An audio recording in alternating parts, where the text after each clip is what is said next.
이번에 주경부 대한주경부 종합학교의 창립 40주년이 돼서 20대 회장인 장항석 교장님께서 이러한 특별 역사 기록물을 우리 주경부 종합학교에 남기게 된 것을 축하드립니다. 참 세월이 이렇게 빨리 가지만 주경부 종합학교는 참 일을 많이 했어요. 특히 그 암 중에도 최근에 와서 제일 발전된 완치율이 높아지고 건치가 되는 암이 두경부암하고 폐암이 됐어요. 물론 유방암이고 각종 암이 엄청 발전했죠. 또 우리나라 수준이 세계적인 수준이에요. 돌이켜보면 조선조 시대에는 현대의학이 없었어요. 1884년에 갑신정변 우정국 우평국을 처음 개원하는 그 행사에 김옥균, 서재필 등 개화파 청년들이 전부 양반집 아들들이죠. 그 당시에 고종하고 민중전이 통치하는 그런 아주 근대화에 장애되는 민영이를 제거하려고 척살하려고 창으로 10군데 찔렀는데 생명유독한데 그 사람을 메렌돌프라는 독일 경제자문관이 집으로 데려왔는데 뭐 지혈이 안 되는 거예요. 그때 알렌 선생님 선교사로 나와서 그때 선교 활동을 못하고 미대사관에 의사 그냥 근무하고 있었어요. 근데 그분이 있는 걸 알고 불러서 수술이 되는 걸 처음 했어요. 그래서 민영이가 살렸거든요. 그 죽은 줄 알았는데 한 달 후에 민영이가 생전에 돌아오니까 민중전이 깜짝 놀래가지고 어떻게 된 거냐 물어보니까 알렌 선생님께서 이렇게 수술을 해주셔가지고 생명을 구한 거를 얘기했어요. 그래서 이제 고종하고 민중전께서 깜짝 놀래 현대의학에 대해서 이해를 하게 됐어요. 이게 처음으로 세워준 병원이 세브란스 전신인 제중원입니다. 그래서 이 수술, 외과 수술 뭐 그런 게 있었지만 그 당시도 그 전염병이 많았고 뭐 영양 부족, 위생 관리 뭐 그런 게 더 중요시 됐죠. 그러나 그때 그 암이 있었지만 뭐 치료가 될 수 없었죠. 그리고 그다음에 이제 처음으로 암 치료가 외과 의사가 주로 한 외과적인 수술이 제일 방법이죠. 아직도 외과가 중심이죠. 그러나 암이라는 것은 전신 질환이거든요. 한 군데 생겼지만 세포가 딴 데 전이가 있는 경우가 많기 때문에 수술요법으로는 완치가 안 되는 경우가 많아요. 한 40~50% 완치된다, 조기진다 해도 그 후에 수술이 불가능하거나 또는 수술할 수 없는 부위암이 발병할 때 치료법이 거의 없어서 내가 모시고 있던 시드니 파버 하버드 대학의 교수죠. 그 양반이 현대 종양학을 개척했어요. 처음으로. 그래서 불치의 병도 항암제를 써가지고 크기를 줄인다거나 그래서 떼어낸다거나 또 수술해놓고도 불안전하거나 전이가 있을 가능성을 미리 예방적으로 재발 방지하는 요법을 개발하는 현대 종양학이 발전한 다음에 현대의 암 치료는 암은 하나의 완치되는 질환으로 발전되고 있습니다.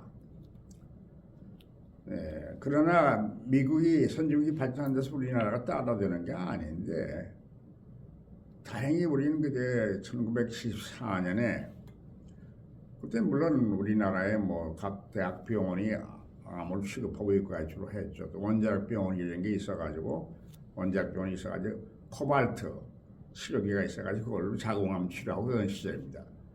그때 처음으로 일본 정부에서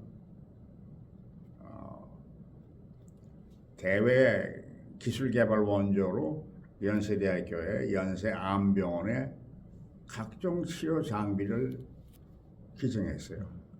최신암 라이낙 치료기라는 거. 그리고 암센터 근무를 지었는데 운영자가 없으니까 내가 하버드에서 근무할 때 모교에서 여러 번 와 초청해라. 그래 74년에 와서 봤더니 우리나라가 아직도 외과 중심의 치료를 하고 있어요. 근데 또 항암제도 그때 많지가 않았어요. 가지수가 요새 같은 항암제가. 예를 들면 두경부도 외과나 성형외과에서 암이 생겼을 때 성대에 생기면 성대를 드러내야 돼요. 그럼 말을 못하죠. 전이 갔을 때 목을 다 드러내야 돼요. 목에 임파선 같은 거. 혀에 암이 생기면 혀를 다 외과적으로 절제하는 그런 수술이 주로 됐어요. 그 다음에 이제 방사선치료가 발전되고 추가되었고, 그 다음에 이제 항암제가 발전돼가지고 세포를 죽이는 그런 항암제도 있지만 요새에는 암세포를 찾아다니는 미슬 같은 항암제도 생겼고, 또 제일 최근 발전은 카터 대통령이 완치된 걸 뇌전이 가도 100살까지 사는 것처럼 자기 면역을 증강시켜주는 항암제까지 나와 있어요.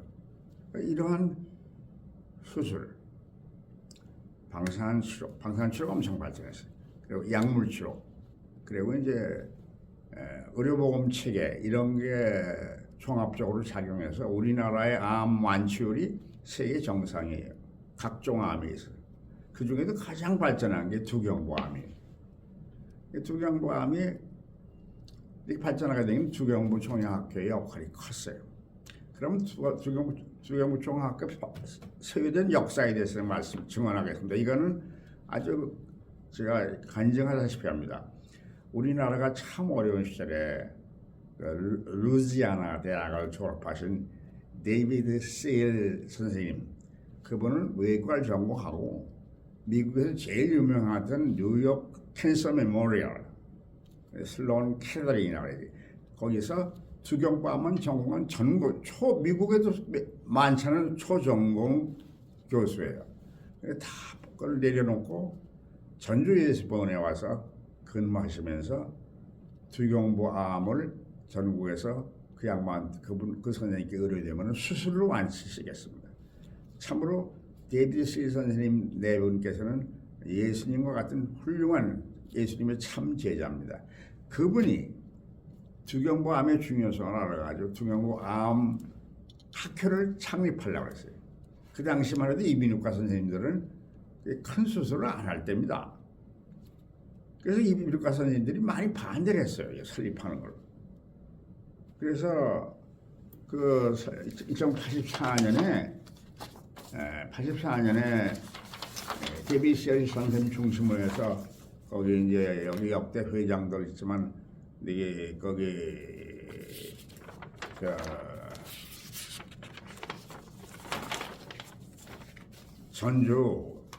전주의 현주예수병원을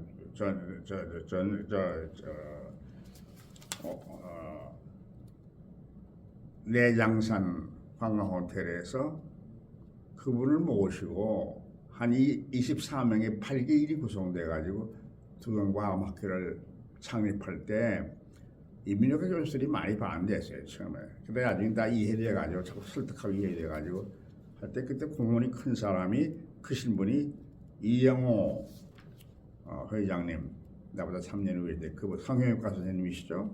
성형외과 두경부 수술 많이 했어요. 요새도 많이 하시지만 그리고 강중신 계명대학 교수인데 그 대구 동산기독병원을 이렇게 했을 때 그분도 많이 도와주시고 그분 선배들을 모시고 우리 24명이 데이비드 일선님을 초대 회장으로 결성이 된 지 40년이 됐습니다. 그 안에 이 두경부 종합학회는 많은 발전해 오는데 외국에서 발전된 학문도 그렇지만 우리나라 자체가 수술도 그렇고 로봇까지도 쓰잖아요. 수술도 그렇고 방사선치료가 더 중요해요. 그리고 항암제가 좋은 게 많이 나왔어요. 그래서 두경부암은 완치율이 상당히 제일 높은 암에 속하게 되었습니다. 옛날에는 두경부암이 생기면은 크게 제거를 해야 되기 때문에 말을 못하거나 밥 먹기가 어려워지거나 기형이 생겼어요. 기형. 뭐 턱을 반까지 잘라 그 혀에 서람 생긴 혀를 반 잘라내고 그러니까 그때는 임파선을 잘 그런 큰 수술하던 건데 그 발전돼가 이제 수술을 최소화하고 나머지 미진암버린 방사선 치료를 완전히 그 암을 제거하고 또 항암제를 수술 전이나 후에 써가지고 완치가 되는 암으로 발전된 게 그렇게 된 겁니다. 제가 제 5대 회장으로 일을 맡게 됐는데 마침 대한주경보총학회 10주년, 창립 10주년을 지가 기념하게 됐어요. 처음으로 학회를 신라호텔에서 그때는 많이 발전해가지고 항암제를 취급하는 제약회사들이 부스라는 거 있죠. 요새 그 부스라는 걸 만들고 돈을 내서 그 돈으로 외국의 강사를 초청하고 또 거기서 학회를 상당히 많은 인원이 모여서 했습니다. 그리고 그때 우리 대한주경학회를 위해서 창립 회장이신 데이비드 실 선생님 4분을 초대해서 특강을 들었습니다. 여기 나온 닥터 웨이도 그때 웨이 교수도 그때 같이 오셨던 걸로 기억이 됩니다.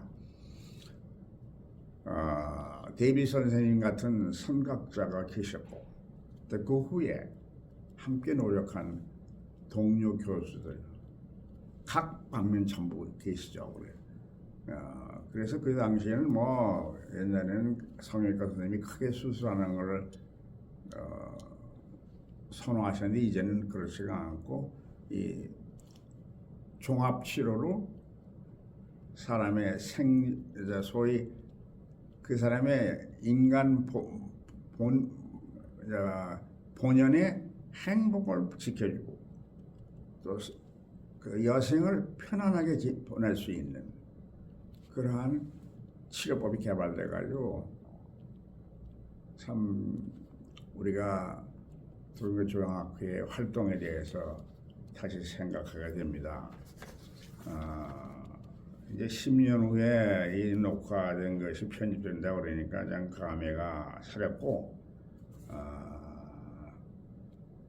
다시 말씀드리지만 요사이 우리 한국의 젊은 의학자들이 각과 다 마찬가지입니다. 우리 시대보다 내가 금년에 87세인데 내가 가르친 제자들이 장한석 교수였는지 그런 분처럼 갑상선 같은 거는 한국이 좀 세계적으로 탑이 아닙니까? 로봇으로 들어가 수술하게 되면 상처도 안 나고 완치도 좋고요. 요사이 각 대학병원에 또 암을 취급하는 각 센터에 대학병원만 아니고 참으로 세계적인 경영력 가진 팀들이 활동해요. 그래서 참 노후를 이렇게 아직도 암 발전에 헌신하며 지나는 저로서는 감회가 새롭고 40년 동안을 회고할 수 있는 기회를 주신 장항석 회장께 다시 감사를 드리며 제 기억을 되살려서 말씀드렸습니다. 감사합니다.